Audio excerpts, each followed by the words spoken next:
Hello students, good morning. आज मैं आपके लिए क्लास 11th मॉडल सेट 2 का सॉल्यूशन लेकर आया हूं। इसमें आपको हर एक क्वेश्चन का एक्सप्लेनेशन के साथ बताया जाएगा कि कौन सा ऑप्शन सही है और कौन सा गलत है। सही ऑप्शन को हम लोगों को अच्छे से देखना है, समझना है। तो चलिए स्टार्ट करते हैं। Question number 1। क्वेश्चन नंबर 1 है, निम्नलिखित में कौन रिक्त समुच्चय का उदाहरण है? रिक्त समुच्चय हम पहले भी बता चुके हैं कि रिक्त समुच्चय वह समुच्चय होता है जिसमें एक भी अवयव नहीं होता है। तो ऑप्शन पढ़ते हैं। ऑप्शन नंबर ए है 2 से भाज्य विषम प्राकृत संख्याओं का समुच्चय। 2 से भाज्य विषम प्राकृत संख्याओं का समुच्चय। विषम प्राकृत संख्याएं 2 से कटती नहीं है, यानी कि इस समुच्चय में एक भी ऐसा अवयव नहीं है जो 2 से कटे। इसीलिए ऑप्शन ए रिक्त समुच्चय है, रिक्त समुच्चय का एक उदाहरण है। तो इसका 1 का आंसर हो जाएगा ए वाला ऑप्शन। अब आप ये भी सुन लीजिए कि ऑप्शन बी गलत क्यों है। ऑप्शन बी में है सम अभाज्य संख्याओं का समुच्चय। सम अभाज्य संख्याओं का समुच्चय मतलब ऐसी संख्याएं जो सम भी हो और अभाज्य भी हो, वो संख्याएं इसमें शामिल है। तो इस समुच्चय में एक ऐसा अवयव है जो सम भी है अभाज्य भी है, जैसे 2 यानी 2 एक ऐसी संख्या है जो सम भी है अभाज्य भी है, यानी इस समुच्चय में अवयव तो है, इसीलिए यह एक रिक्त समुच्चय नहीं है। ऑप्शन सी है कि समुच्चय ए जिसका अवयव है 2, 3, 4 और बी यानी 4, 6, 8 के सर्वनिष्ठ का, यानी इसका इंटरसेक्शन का समुच्चय। तो आपका ऑप्शन सी में ए का वैल्यू क्या दिया हुआ है? ए का वैल्यू दिया हुआ है 2, 3, 4 और बी का वैल्यू क्या दिया हुआ है? 4, 6 और 8। अगर आप इसका इंटरसेक्शन निकालते हैं ए इंटरसेक्शन बी, तो क्या लिखेंगे? 2, 3, 4 इंटरसेक्शन 4, 6, 8। इसका इंटरसेक्शन मतलब इन दोनों सेट में क्या कॉमन एलिमेंट है, केवल उसको लिखना है। तो 2 नहीं मिल रहा है, 3 भी नहीं मिल रहा है, 4 मिल रहा है। तो यानी कि ये भी एक ऐसा सेट है जिसमें एक अवयव है, यानी ये भी रिक्त समुच्चय नहीं है। तो ऑप्शन सी गलत है। ऑप्शन डी है A equal to X such that X belong to N X plus 5 equal to 6। ठीक है, यहाँ पे अगर हम इस इक्वेशन को सॉल्व करते हैं तो x plus 5 equal to 6, x equal to 6 minus 5, x equal to 1, यानी a का वैल्यू हो जाएगा सेट में कौन सा एलिमेंट हो जाएगा? 1, यानी ये भी रिक्त समुच्चय नहीं है। तो ऑप्शन आपका ए ही सही है, बाकी बी, सी, डी सारे ऑप्शन गलत हैं। क्वेश्चन नंबर 2 देखिए। क्वेश्चन नंबर 2 में है यदि a इक्वल टू ए का वैल्यू दिया हुआ है 1, 2 और 3 और 4 एक साथ एक सेट में लिखा हुआ है मिडिल ब्रैकेट में, और 5 भी है, तो सबसे पहले आप ये जान लीजिए कि ए में एलिमेंट क्या है। ए में एलिमेंट है 1, 2 और 3 और 4 को एक साथ काउंट करना है आपको, और एक 5 है। यानी आपको पूछा जाए कि सेट ए में कितना एलिमेंट है, तो आप समझिए कि इसमें 5 एलिमेंट नहीं है, इसमें 4 ही एलिमेंट है, 1, 2 और ये दोनों मिला करके 1, तो 3 और ये 1, 4। ठीक है, क्या 1 ए में है? 1 ए में है। 2 भी ए में है? 2 भी ए में है। अगर आपको पूछा जाए कि 3 ए में है कि नहीं, केवल ये 3 ए में है, तो 3 ए में नहीं है। 4 ए में है कि नहीं? 4 ए में नहीं है। ठीक है, 5 ए में है, तो 5 बिलोंग टू ए, ऐसा समझते हैं। अब ऑप्शन को पढ़ते हैं। ठीक है, इसमें क्वेश्चन क्या है कि यदि ए बराबर इतना, तो निम्न में कौन सा कथन गलत है? आपको गलत ऑप्शन पहचानना है। फर्स्ट ऑप्शन को मैं लिख देता हूँ 3, 4 सबसेट है ए का। सबसेट मतलब कि इस सेट का एवरी एलिमेंट सेट ए में होना चाहिए। तो इस सेट में एलिमेंट क्या है? 3। तो अभी जस्ट बोले थे क्या 3 ए में है, तो 3 ए में नहीं है। 4 भी ए में नहीं है, यानी कि ये सेट इसका सबसेट नहीं है। ठीक है, और यहाँ लिखा हुआ है कि सबसेट है, तो ये वाला ऑप्शन गलत है, यही वाला ऑप्शन गलत है। ठीक है, ऑप्शन बी भी देख लेते हैं। ऑप्शन बी में है फिर यही चीज़ दिया हुआ है सेट में 3, 4 belong to A. Belong to A मतलब इसी तरह का 3, 4 ब्रैकेट वाला ए में आपको दिख रहा है कि नहीं? ए में दिख रहा है यहाँ, तो ये बिलोंग कर रहा है। ये ऑप्शन सही है इसके अनुसार कि 3, 4 इसमें बिलोंग कर रहा है। थर्ड ऑप्शन है 3 4 सेट में है और फिर सेट के अंदर भी सेट दिया है, सबसेट है ए का। इस बार देखिए ये 3 4 डबल ब्रैकेट में है, तो ये डबल ब्रैकेट यहाँ है, ब्रैकेट यहाँ बाहर वाला, ये दोनों बाहर वाला हुआ, और फिर इसके अंदर 3 4 ब्रैकेट में है। तो इस सेट का एलिमेंट कौन है? 3 4। कैसा है 3 4? तो ब्रैकेट वाला 3 4। ये 3 4 ए में है कि नहीं? तो ए में है, यानी इस सेट का एलिमेंट इसमें है, तो ये सबसेट है और ये सही है। ऑप्शन डी देखिए, ऑप्शन डी में है 1 belong to A. 1 belong to A मतलब 1 ए में बिलोंग कर रहा है कि नहीं? क्या 1 ए में है? तो 1 ए में है, ये भी सही है। तो आपको सही ऑप्शन नहीं बताना है, आपको बताना है कि कौन सा गलत है, कौन सा कथन गलत है। तो ऑप्शन फर्स्ट वाला जो ऑप्शन है वो आपका गलत है, बाकी तीनों सही हो रहा है। तो आपको गलत ऑप्शन को पहचाना, तो आपका आंसर क्या हो जाएगा? ए ऑप्शन सही हो जाएगा। कौन सा आंसर सही है? 2 का ए सही है। 2 का आंसर ए सही है। ठीक है, आपको ए ऑप्शन पे टिक मारना है। Question number 3। क्वेश्चन नंबर 3 है कि दिए गए समुच्चय x such that x belong to r, x is greater than -4 और लेस देन इक्वल टू 6 को अंतराल के रूप में लिख सकते हैं। सेट क्या दिया हुआ है? सेट दिया हुआ है x such that x belong to r, x का वैल्यू -4 से बड़ा है और 6 से छोटा या बराबर है। इसको आपको अंतराल के रूप में लिखना है। आपका फर्स्ट ऑप्शन जो है वो है -4, 6। ये कौन सा अंतराल है? तो ये खुला अंतराल है, खुला अंतराल। ऑप्शन बी है आपका -4, 6, ये बंद खुला अंतराल है। जब बड़ी ब्रैकेट रहता है तो उसको बंद बोलते हैं, बंद, और छोटी ब्रैकेट को खुला पढ़ते हैं। बंद खुला अंतराल है ये। मैं बताऊंगा कि ये खुला बंद अंतराल, खुला अंतराल बंद अंतराल क्या है, खुला बंद अंतराल क्या है, बंद खुला अंतराल क्या है, सब बताऊंगा। ऑप्शन सी है -4, 6 खुला बंद अंतराल। ये खुला, ये बंद, खुला बंद अंतराल। और ऑप्शन डी है आपका बंद अंतराल, -4, 6 दोनों तरफ से बड़ी ब्रैकेट है, तो ये बंद अंतराल है। ठीक है, इसको आप समझिए खुला अंतराल और बंद अंतराल क्या होता है।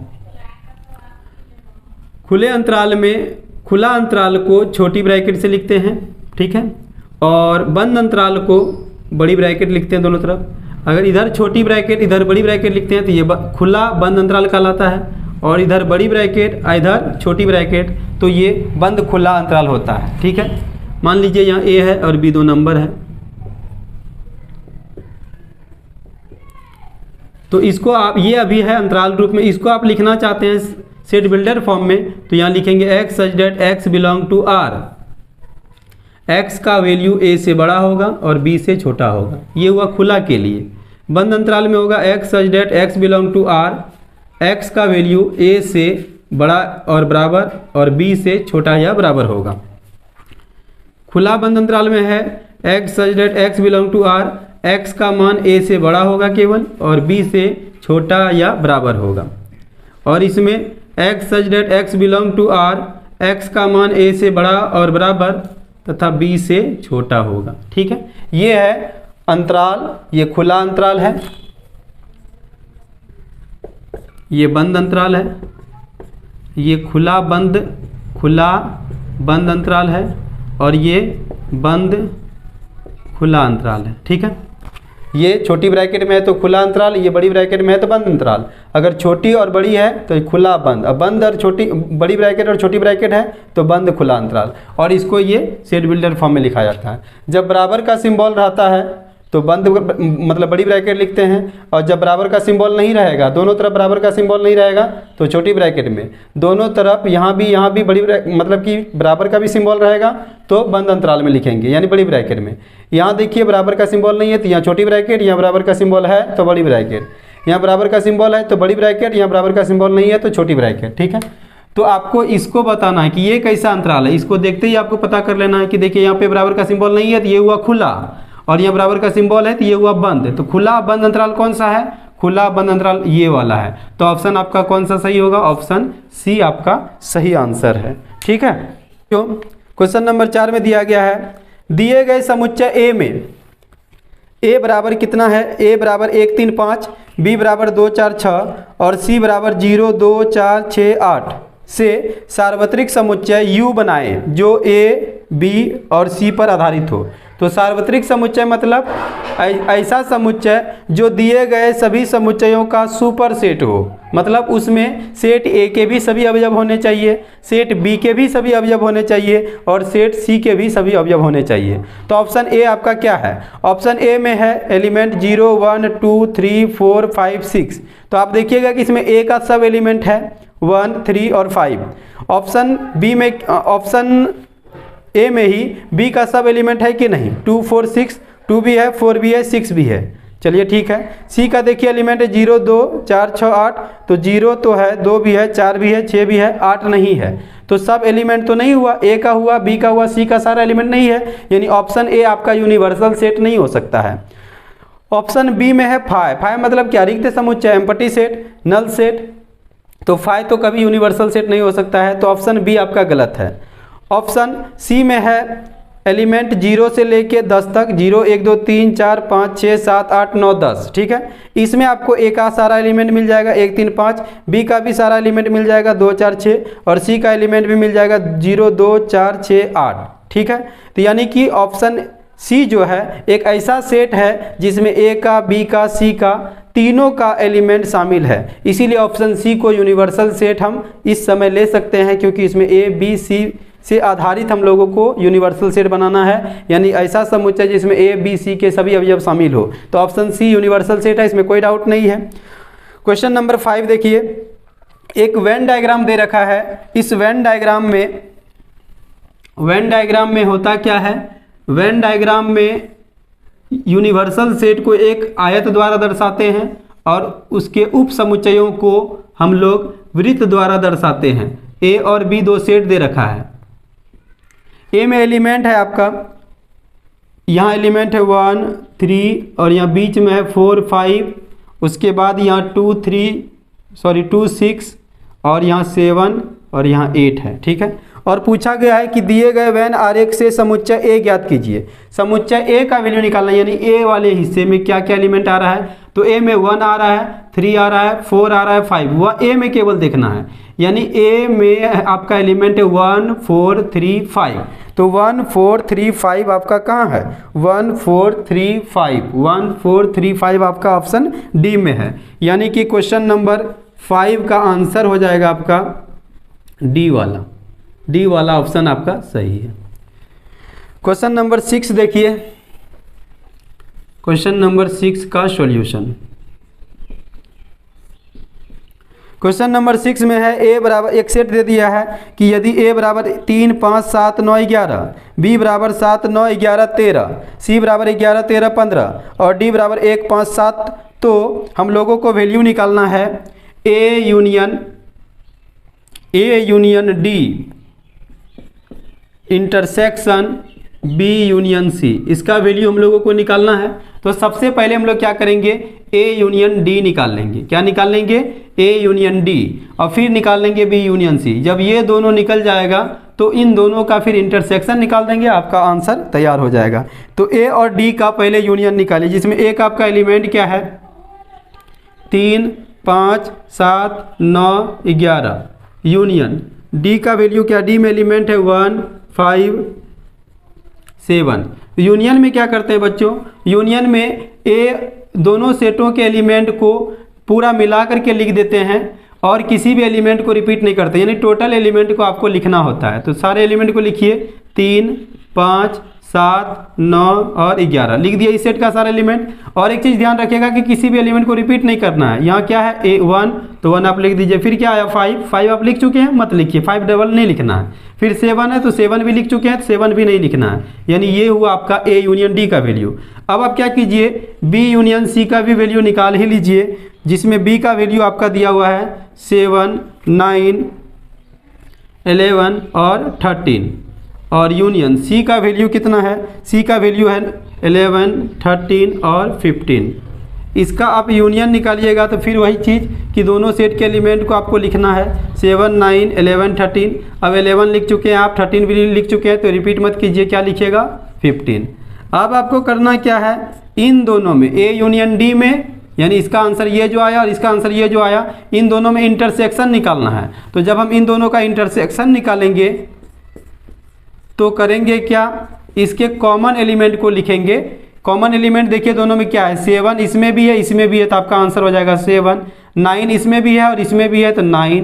11 इसमें भी है इसमें भी है तो 11, और कुछ नहीं, तो आपका आंसर हो जाएगा 7, 9, 11 वाला। 7, 9, 11 आपका ऑप्शन सी में है, तो यानी कि 6 का आंसर हो जाएगा सी वाला ऑप्शन। ठीक है, क्वेश्चन नंबर 7 देखिए बच्चों। क्वेश्चन नंबर 7 में है, एक फंक्शन दिया है, यदि f(x) = x² + 2x + 1 तो f0 क्या होगा। ये बहुत ही इजी क्वेश्चन है। फंक्शन क्या दिया है, फंक्शन दिया है x² + 2x + 1 और निकालना है आपको f0 का वैल्यू। तो कुछ नहीं करना, x के जगह 0 रख देना है, तो 0 का स्क्वायर 2 × 0 + 1, 0 का स्क्वायर 0, 2 × 0 0 हो जाएगा +1, तो आंसर क्या होगा 1। 1 देखिए आपका किस ऑप्शन में है, 1 आपका ऑप्शन सी में है, यानी ऑप्शन सी आपका सही है। ठीक है, क्वेश्चन नंबर 8 देखिए बच्चों। क्वेश्चन नंबर 8 है, वास्तविक फलन f(x) √ (x - 1) का प्रांत क्या है, डोमेन बोला है। तो सबसे पहले आप समझिए कि डोमेन निकालना है। इसके ऑप्शन को देखिए, ऑप्शन बड़ा अटपटा है, ये ब्रैकेट वगैरह का झमेला है इसमें, तो ब्रैकेट वगैरह का झमेला को से बचने के लिए सबसे पहले आप अंतराल समझिए। अंतराल होता है 4 प्रकार का। अंतराल कितने प्रकार के होते हैं, 4 प्रकार का। एक होता है खुला अंतराल, एक होता है बंद अंतराल, एक होता है खुला बंद अंतराल, और एक होता है बंद खुला अंतराल। बंद खुला अंतराल, खुला अंतराल को हम लोग, खुला अंतराल में हम लोग करते क्या है, एलिमेंट को छोटी ब्रैकेट में लिखते हैं, बंद अंतराल में बड़ी ब्रैकेट में लिखते हैं, और खुला बंद अंतराल में खुला मतलब छोटी और बंद मतलब बड़ी। जो पहले रहेगा, यानी पहले खुला रहेगा तो छोटी, बाद में बंद है तो बड़ी, और अगर पहले बंद लिखा है इसका मतलब पहले बड़ी ब्रैकेट होगा, और बाद में खुला लिखा है तो छोटी ब्रैकेट होगा। ठीक है, इसको आप एक और तरीके से लिख सकते हैं। इसको अगर आप बड़ी ब्रैकेट के से लिखना चाहते हैं तो इस तरह से अगर आप लिखते हैं तो बंद, और इसी का उल्टा लिखते हैं इस टाइप से तो ये खुला होता है, तो खुला अंतराल है। इसको आप इस तरह से भी लिख सकते हैं, इसको भी आप खुला अंतराल ही पढ़िएगा। इसको तो बंद है तो ये तो सेम होता है, इसको कुछ नहीं कर सकते हैं, ये सेम रहता है। इसमें आप इसको लिख सकते हैं, ये छोटी ब्रैकेट है तो छोटी ब्रैकेट वगैरह अगर हम ऐसे लिख देते हैं तो ये भी खुला ही कहलाएगा, और बंद तो बंद ही रहेगा, बंद को कुछ नहीं करना है। ये बंद है तो बंद को कुछ नहीं करना है, खुला में चेंज आप कर सकते हैं इसको उल्टा लिख के, तो ये दोनों सेम होता है। इतना बात पहले आप समझ गए। अब आप इसका ऑप्शन पढ़िएगा तो आपको दिक्कत नहीं होगा। ठीक है, तो इसका क्वेश्चन नंबर 8 में है, एक फंक्शन दिया है, फंक्शन का वैल्यू है √(x - 1) और इसका प्रांत पूछा है। प्रांत मतलब डोमेन, तो डोमेन मतलब कि इसमें आप x का वैल्यू क्या रख सकते हैं जिससे कि ये फंक्शन वास्तविक फलन रहे। तो रूट वास्तविक फलन में क्या होता है कि रूट के अंदर, ये रूट के अंदर जो क्वांटिटी है x - 1, इसका वैल्यू निगेटिव नहीं होना चाहिए। मतलब क्या होना चाहिए, नॉन निगेटिव, यानी कि 0 से बड़ा या बराबर। अब इससे आपको करना क्या, x का वैल्यू निकाल लेना है, -1 का ट्रांसपोज कर दीजिएगा +1। ठीक है, तो आप इसको क्या बोलेंगे कि x का मान 1 से बड़ा या बराबर है, x का मान जो है 1 से बड़ा या बराबर है, तो आपको डोमेन क्या मिलेगा, 1 से बड़ा मतलब 1 से बड़ा मतलब 2 हो सकता है, 3 हो सकता है, 4 हो सकता है, 4.5, 6, 7, 8 कहाँ तक, अनंत तक। तो 1 से आप समझ गए कि अनंत तक होगा। क्या हम 1 ले सकते हैं, हाँ 1 के बराबर भी है तो यानी 1 उसमें शामिल है, तो यहाँ 1 ले सकते हैं, तो ये बड़ी ब्रैकेट में लिखेंगे, और इन्फिनिटी में छोटी ब्रैकेट से लिखा जाता है। ठीक है, ये आपका आंसर हुआ। लेकिन आपका ऑप्शन जो है इस टाइप से नहीं दिया गया है। आप पहले ये समझिए कि इस ब्रैकेट को और किस तरह से लिखा जा सकता है। ये इस ब्रैकेट को यानी कि बंद खुला अंतराल को आप बंद खुला अंतराल आपका यहाँ है, इसको आप इस तरह से भी लिख सकते हैं, तो ये भी आपका आंसर हो सकता है, या फिर ये आपका आंसर हो सकता है। अब आप ऑप्शन मिलाइए कि आपका ऑप्शन क्या दिया हुआ है। ऑप्शन फर्स्ट है 1 कॉमा इन्फिनिटी और सेम इसी ब्रैकेट में है, तो आपका ऑप्शन ए सही हो जाएगा। ठीक है, तो तुमको प्रॉब्लम नहीं है अभी कोई। क्वेश्चन नंबर 9 देखिए बच्चों, इसमें दिया हुआ है यदि ए क्रॉस बी का वैल्यू दिया हुआ है, ए क्रॉस बी का वैल्यू है ऑर्डर पेयर में, क्रमित युग्मों में दिया है इसका वैल्यू -2,3 और -2,4, 0,3, 0,4, 3,3 और एक लास्ट है 3,4। इससे आपको बोला है कि ए ज्ञात कीजिए। ए मतलब आपको ए का वैल्यू निकालना है। ए एक समुच्चय है, ठीक है। ए और बी दो समुच्चय है और ये दोनों इसका क्या है, कार्तीय गुणन है, क्रॉस कार्टेशियन प्रोडक्ट है। तो इसमें कार्टेशियन प्रोडक्ट दो सेट का होता है क्या है, क्रमित युग्मों का समुच्चय ही तो होता है। इसमें आपको किसका वैल्यू पूछा, ए का, तो ए का जो वैल्यू होगा फर्स्ट एलिमेंट सब आपको लिख देना है। फर्स्ट एलिमेंट क्या है, -2, फिर -2 है तो रिपीट नहीं करना है, 0 तो 0 लिख दीजिए, फिर 0 है 0 छोड़ दीजिए, 3 है तो 3 लिख दीजिए। केवल फर्स्ट एलिमेंट को लिखना है आपको। समझिए, अगर आपको बी का वैल्यू पूछता तो आप कौन सा लिखते, एकदम बी मतलब सेकेंड वाला एलिमेंट सब लिख देते, तो आपका आंसर हो जाएगा -2, 0 और 3। ये आपका ऑप्शन किस में है, -2, 0 और 3, ये आपका ऑप्शन ए में है। ठीक है, ऑप्शन ए आपका सही आंसर है। अब हम लोग करते हैं क्वेश्चन नंबर 10। क्वेश्चन नंबर 10 में है ए बराबर कितना दिया हुआ है। देखिए ए बराबर दिया है ना 2, 3, और बी का वैल्यू क्या दिया हुआ है, बी का वैल्यू है 4, 5। ठीक है, तो कह रहा है कि ए क्रॉस बी के उप समुच्चयों की संख्या क्या होगी। ए क्रॉस बी के उप समुच्चयों की संख्या, तो ए क्रॉस बी के उप समुच्चयों की संख्या मतलब कैसे निकालेंगे, तो आप सबसे पहले ए क्रॉस बी निकालिएगा। तो ए क्रॉस बी निकालने का मतलब हो गया कि ए क्रॉस बी, ए का वैल्यू लिए फिर क्रॉस बी का वैल्यू लिए, सिंपल तरीके से। इसमें क्रॉस निकालते कैसे हैं, पहले पेयर बनाते हैं। 2 से पेयर बनाएंगे तो 2, कितना 4, फिर 2 से 2,5, ये इसका फर्स्ट लेना उसका सब लेना एक एक करके, 2, 4 फिर 2, 5। अब 3 से लीजिए, 3, 4 और 3, 5 ले लिए। ये आपका आया ए क्रॉस बी। तो अगर आपसे हम पूछेंगे कि number of A cross B कितना निकला, तो number of A cross B यानी इसमें एलिमेंट कितना है, तो आप ऐसे मत समझिएगा कि ये 2 है, ये दोनों मिला करके 1 है, ये हुआ 2, ये हुआ 3, ये हुआ 4, यानी इसमें 4 अवयव है। अब क्या है कि आपको पूछा है कि ए क्रॉस बी का उप समुच्चयों की संख्या यानी सबसेट की संख्या, ए क्रॉस बी के सबसेट्स की संख्या निकालेंगे तो फार्मूला हो जाएगा 2 का पावर जितना ये निकला हुआ है number of A cross B, कितना 4, यानी 2 का पावर 4 कितना होता है 16। 16 आपका ऑप्शन में है, सी में है, यानी ऑप्शन आपका सी सही है। क्वेश्चन नंबर 11 देखिए। क्वेश्चन नंबर 11 देखिए। क्वेश्चन नंबर 11 में क्या है कि एक पहिया 1 मिनट में 360 परिक्रमण करता है, तो 1 सेकेंड में कितने रेडियन माप का कौन बनाएगा। एक पहिया है वो 1 मिनट में 360 परिक्रमण करता है, तो 1 सेकेंड में कितने माप का कौन बनाएगा, ये क्वेश्चन है। ठीक है, तो यहाँ पर 1 मिनट में कितना परिक्रमण कर रहा है, 360 परिक्रमण, 1 मिनट में 360 परिक्रमण। 1 मिनट को आप बोल सकते हैं 60 सेकेंड, एकदम बोल सकते हैं। 1 मिनट में 7 सेकेंड होता है, तो 60 सेकेंड में कितना परिक्रमण, वही हुआ 360 परिक्रमण। क्योंकि 1 मिनट में 360 परिक्रमण, तो 1 मिनट को आप 60 सेकेंड लिख सकते हैं। तो क्या चेंज है, कुछ चेंज नहीं है, 60 सेकेंड में उतना ही परिक्रमण होगा। तो आपको निकालना है 1 सेकेंड में,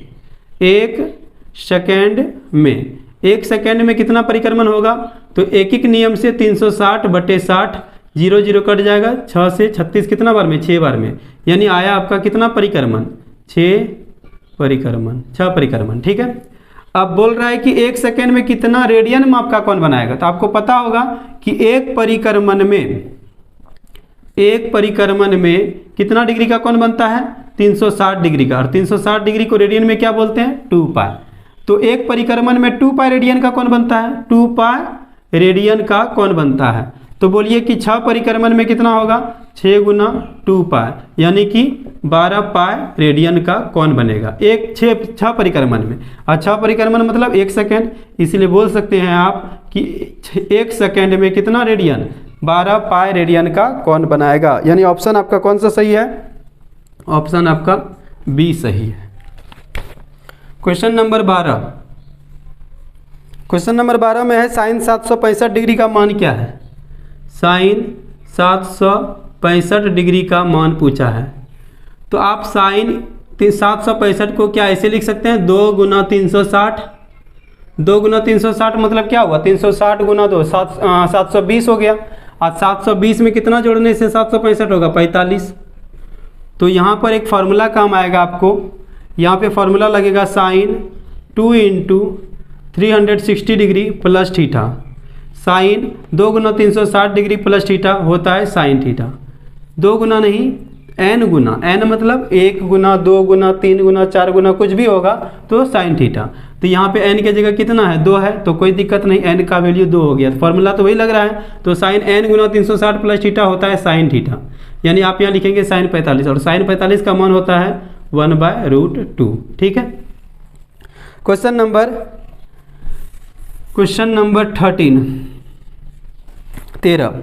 13 में है कि tan 15 डिग्री का मान क्या होगा। tan 15 डिग्री का मान क्या होगा, तो tan 15 डिग्री का मान निकालने के लिए आपको क्या करना होगा, tan 15 डिग्री को आप लिख सकते हैं इसे 60 माइनस 45, 60 माइनस 45 लिखेंगे तो 15 बचेगा। अब यहाँ आपको फार्मूला काम आएगा tan a माइनस बी का।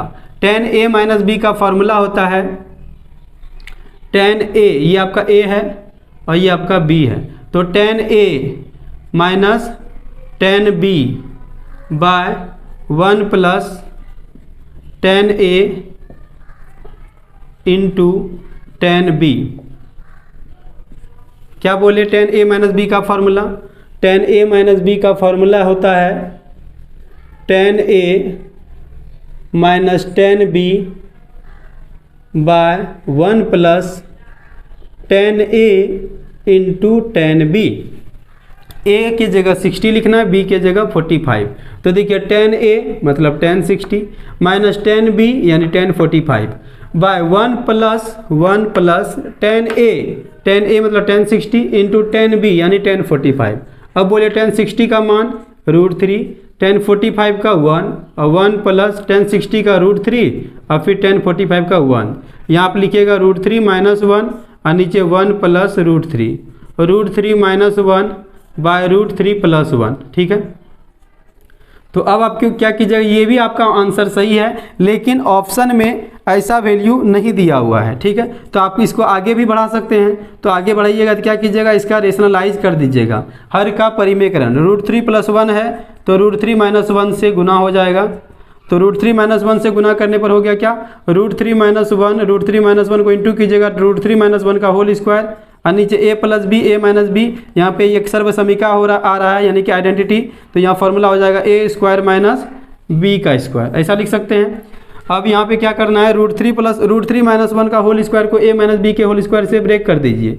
तो a square minus 2ab plus B square और नीचे √3 का स्क्वायर माइनस 1 का स्क्वायर है। तो √3 का स्क्वायर 3 होता है, माइनस 2√3 इंटू 1 करेंगे तो इतना होगा, प्लस 1 का स्क्वायर 1, √3 का स्क्वायर 3, 1 का स्क्वायर 1, 3 और 1 जोड़ दीजिए 4, माइनस कितना 2√3 बाय कितना 2 कॉमन ले लीजिए ऊपर से, तो क्या बचेगा ब्रैकेट में 2 माइनस √3 बाय 2 और 2 कटा दीजिएगा तो आंसर हो जाएगा 2 माइनस √3 और 2 माइनस √3 आपका ऑप्शन ए में ही है।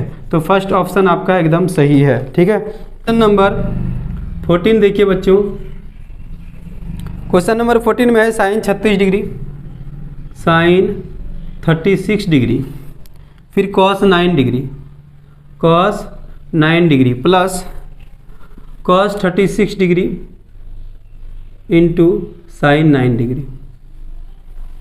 यहाँ एक फार्मूला काम आएगा, साइन a प्लस बी का फार्मूला आप लोग जानते हैं। इसका फार्मूला होता है sine a into cos B, minus नहीं प्लस होता है cos a into sine B. Sine A into cos B plus cos A into sine B. इसको आप ए बोलिए, इसको बी बोलिए। बोलिए साइन, ये क्या बोले, A, sine A into cos B plus cos A into sine B. एकदम इस बेस पे है, इस टाइप से है, तो इसका फॉर्मूला हो जाएगा साइन ए प्लस बी मतलब 36 प्लस 9, तो साइन कितना डिग्री हो जाएगा 45, और साइन 45 का वैल्यू होता है 1/√2। Question number 15। क्वेश्चन नंबर 15 में है यदि sine x equal to -1/2, sine x equal to है -1/2 और x का मान पाई से बड़ा है और 3π/2 से छोटा है, यानी कि x का जो वैल्यू है पाई से बड़ा है और 3π/2 से छोटा है, यानी ये किस चतुर्थांश में है, किस क्वाड्रेंट में है। इसमें जो होता है फर्स्ट क्वाड्रेंट में 90 डिग्री माइनस थीटा और इसमें 90 डिग्री प्लस थीटा, 90 से ज़्यादा होता है और 180 से कम होता है, और थर्ड में 180 से ज़्यादा और 270 से कम, और फिर इसमें 270 से ज़्यादा 360 से कम, और 360 से ज़्यादा होता है तो फर्स्ट ज़्यादा मतलब जैसे ही ज़्यादा होगा फर्स्ट में और ज़्यादा होगा सेकेंड में, ऐसे राउंड में। ठीक है, तो यहाँ पे x का वैल्यू पाई से बड़ा है, पाई मतलब 180 से बड़ा है, 270 से छोटा है, यानी कि x आपका किस क्वाड्रेंट में है, थर्ड में है, अर्थात x जो है आपका तीसरे चतुर्थांश में है, थर्ड क्वाड्रेंट में है, थर्ड क्वाड्रेंट में है। ठीक है, और थर्ड क्वाड्रेंट में है और वैल्यू किसका पूछा है, tan x का मान क्या होगा, तो tan x का वैल्यू पॉजिटिव होगा। क्यों, क्योंकि इसमें सारा वैल्यू पॉजिटिव होता है, जितना भी ट्रिग्नोमेट्रिक रेशियो है, त्रिकोणमितीय अनुपात, सभी अनुपात इसमें पॉजिटिव होगा। इसमें ऑल, साइन या tan या cos, यानी कि इसमें साइन पॉजिटिव होगा, इसमें tan और इसमें cos। ठीक है, अभी हम लोग थर्ड क्वाड्रेंट में पढ़ रहे हैं, थर्ड क्वाड्रेंट में tan पॉजिटिव होता है। अब tan निकाल लेंगे कैसे, tan x निकालने के लिए sin x दिया हुआ है, तो sin x दिया है तो सबसे पहले हम लोग निकालेंगे cos x। cos x का फॉर्मूला होता है √1 - sin square x, √1 - sin x का वैल्यू कितना है -½ तो -½ का होल स्क्वायर, √1 - -1/2 का होल स्क्वायर करेंगे तो 1/4, तो यहाँ एलसीएम होगा 4, 4 - 1 3/4, जिसका आंसर होगा √3/2। अब cos x आपका निगेटिव होगा कि पॉजिटिव होगा, तो इसमें क्या पॉजिटिव होता है, थर्ड में tan, cos तो निगेटिव होगा, तो यहाँ आपका वैल्यू माइनस में ले लेना है। अब साइन भी आपके पास हो गया, cos भी हो गया, तो tan x आप निकाल सकते हैं, इसीलिए आपका tan x लिखेंगे।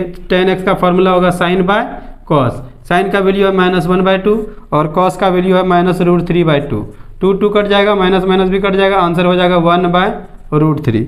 और 1/√3 आपका किस ऑप्शन में है, 1/√3 आपका फर्स्ट ऑप्शन में ही है, यानी ऑप्शन ए आपका बिल्कुल सही है। क्वेश्चन नंबर 16 देखिए, क्वेश्चन नंबर 16 है कि समीकरण sin x इक्वल टू √3/2, √3/2 इसका मुख्य हल होगा, मुख्य हल निकालना है इसका, तो यहाँ लिखिए sin x, यहाँ साइन कितना का मान √3/2 होता है, साइन 60 डिग्री का। ठीक है, तो यहाँ लिखेंगे sin x इक्वल टू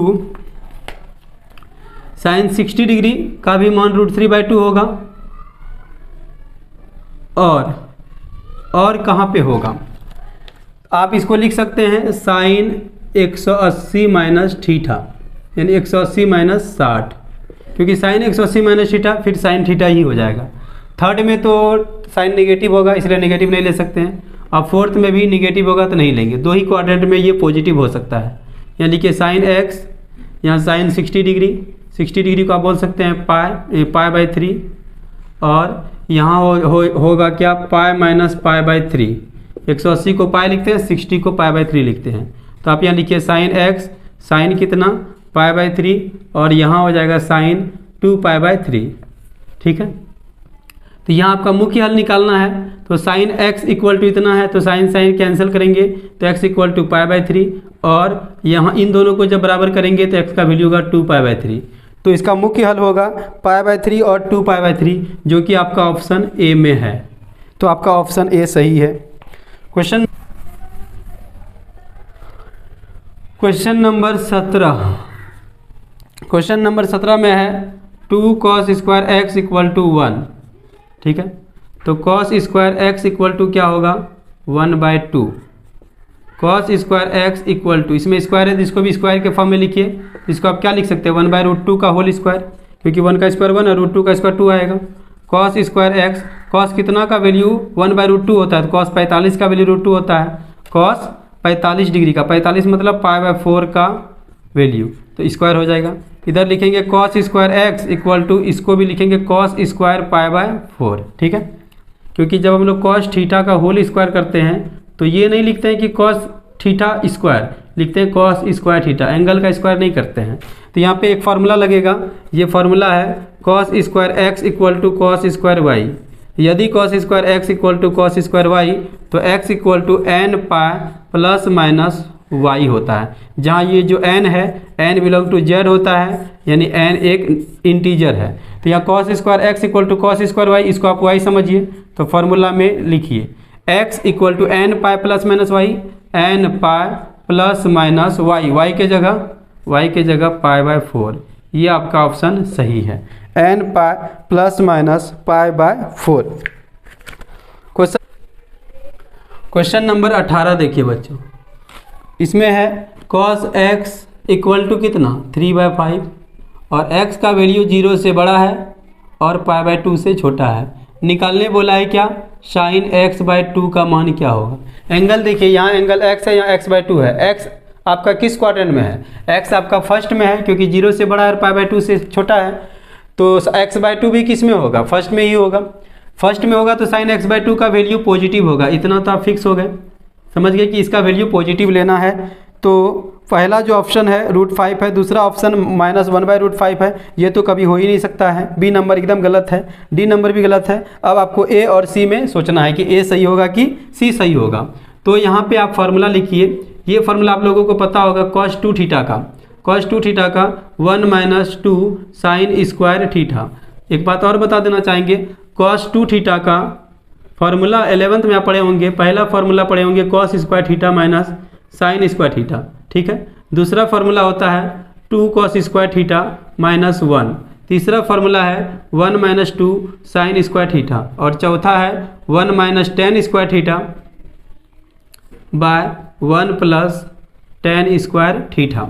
तो यहाँ पे हम ये वाला फार्मूला लगाए हैं, ठीक है, क्योंकि हमको साइन का वैल्यू निकालना है।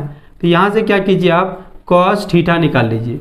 cos थीटा का वैल्यू हो जाएगा 1 - 2 साइन स्क्वायर थीटा/2। जब यहाँ से 2 हटाते हैं तो थीटा के नीचे आता है, तो इसको आप x के फॉर्म में लिखिएगा तो क्या लिखिएगा, cos x, जहाँ थीटा है वहाँ x लिखिए, 1 - 2 साइन स्क्वायर x/2, ठीक है।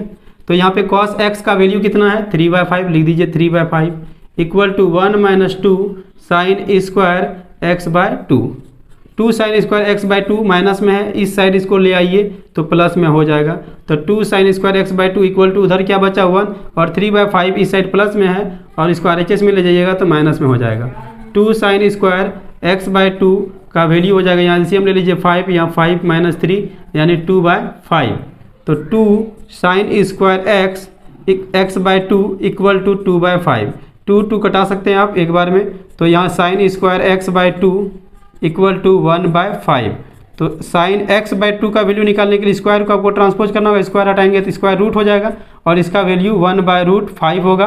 1/√5 प्लस में लेना है, माइनस प्लस दोनों में ले सकते थे, लेकिन यहाँ पहले ही डिसाइड हो गया है कि x/2 आपका फर्स्ट क्वाड्रेंट में होगा, क्योंकि x आपका फर्स्ट में है तो x/2 यानी उसी का आधा, यानी कि 0 से 45 के बीच में आएगा, तो यानी x/2 भी फर्स्ट क्वाड्रेंट में होगा और फर्स्ट क्वाड्रेंट में ये पॉजिटिव होगा, तो 1/√5 आपका आंसर होगा, जो कि आपका ऑप्शन सी में है, ठीक है। देखिए क्वेश्चन नंबर 19 में है, समीकरण sin 3x/2 इक्वल टू 0 का व्यापक हल क्या होगा। समीकरण क्या है, sin 3x/2 का इक्वल टू 0 का व्यापक हल। जब sin x इक्वल टू 0 होता है, जब sin x इक्वल टू 0 तो x बराबर क्या होता है, x बराबर n पाई होता है। तो यहाँ x के जगह कितना लिखा हुआ है 3x/2, तो यही x है अभी 3x/2 इक्वल टू क्या होगा n पाई। इससे आपको x का वैल्यू निकाल लेना है, तो 3x इक्वल टू क्या होगा, क्रॉस मल्टीप्लाई कर दीजिए 2n पाई, तो x का वैल्यू हो जाएगा 2n पाई/3। ये आंसर आपका होगा 2n पाई/3, जो कि आपका ऑप्शन ए में है, ठीक है।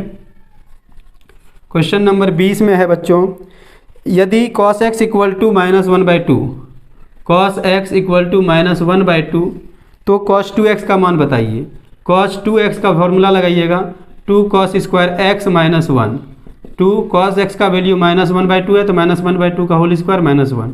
2 इंटू -1 का स्क्वायर 1 और 2 का 4 होगा, नीचे -1, 2 दूनी 4 यानी 1/2 -1, इसका आंसर होगा -1/2।